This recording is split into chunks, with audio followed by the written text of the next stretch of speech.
Halo teman-teman, nama saya Freya Fitrajana.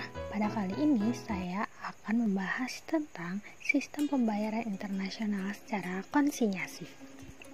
Sebelumnya, apa sistem pembayaran internasional itu? Sistem pembayaran internasional adalah sebuah metode pembayaran atas transaksi yang dilakukan oleh negara yang terlibat dalam perdagangan internasional berdasarkan kesepakatan yang telah dirundingkan sebelumnya. Saat ini, hampir 90% perdagangan global, para pihaknya mengandalkan solusi pembiayaan yang disediakan oleh penyedia perdagangan pihak ketiga. Salah satu metode yang digunakan yaitu konsinyasi. Konsinyasi adalah suatu cara pengiriman barang ekspor yang bersifat titipan untuk dipasarkan oleh eksportir dengan kesepakatan harga tertentu. Dengan metode ini mengharuskan penjual mengirimkan barang ke pembeli, perantara, atau distributor. Jika antar penjual dan pembeli yang sudah saling mengenal dengan baik, biasanya lebih memilih untuk melakukan pembayaran konsinyasi ini. Berikut gambaran sistem pembayaran internasional konsinyasi secara umum.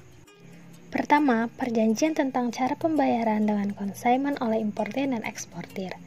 Lalu penjual mengirimkan barang kepada bond warehouse. Yang ketiga, penjual menyerahkan delivery instruction kepada bank. Pembeli menyerahkan delivery instruction kepada bond warehouse menyerahkan barang kepada pembeli. Pembeli melakukan pembayaran kepada bank, dan yang terakhir, bank melakukan pembayaran kepada penjual. Contoh dari metode ini dilakukan pada Gamma Pharmaceutical Incorporation dan Bridgeland Trading Ltd.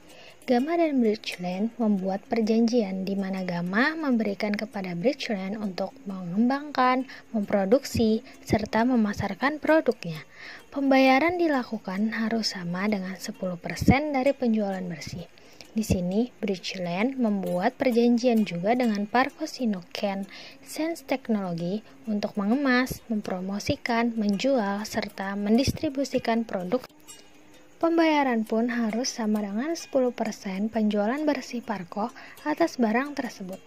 15 hari sebelum akhir setiap kuartal kalender, penerima barang harus mengirimkan kepada pengirim pernyataan tertulis yang menunjukkan penjualan bersih selama kuartal kalender tersebut.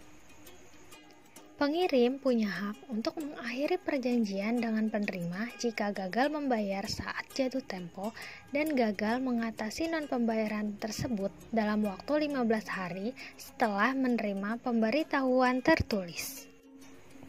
Selanjutnya ada keuntungan dan kerugian dari sistem konsinyasi. Pertama, dilihat dari sisi pembeli.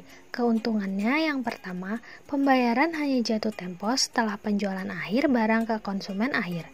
Barang diterima dengan cepat dan dapat menjual barang tanpa membayar terlebih dahulu. Sedangkan kerugiannya yaitu mungkin memiliki persediaan besar untuk dikelola.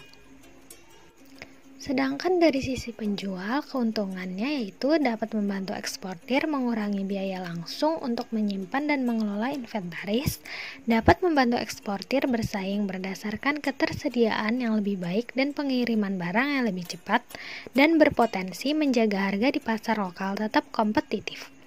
Kerugiannya, kemungkinan gagal bayar atau keterlambatan pembayaran karena barang tidak selalu laku, dan yang terakhir kurangnya akses dan pengelolaan merchandise.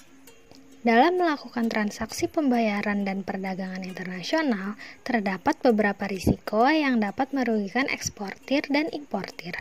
Oleh karena itu, baik eksportir maupun importir harus bijak memilih metode pembayaran mana yang paling sesuai untuk bertransaksi.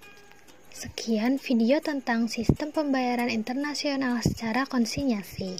Semoga bermanfaat bagi kita semua. Terima kasih.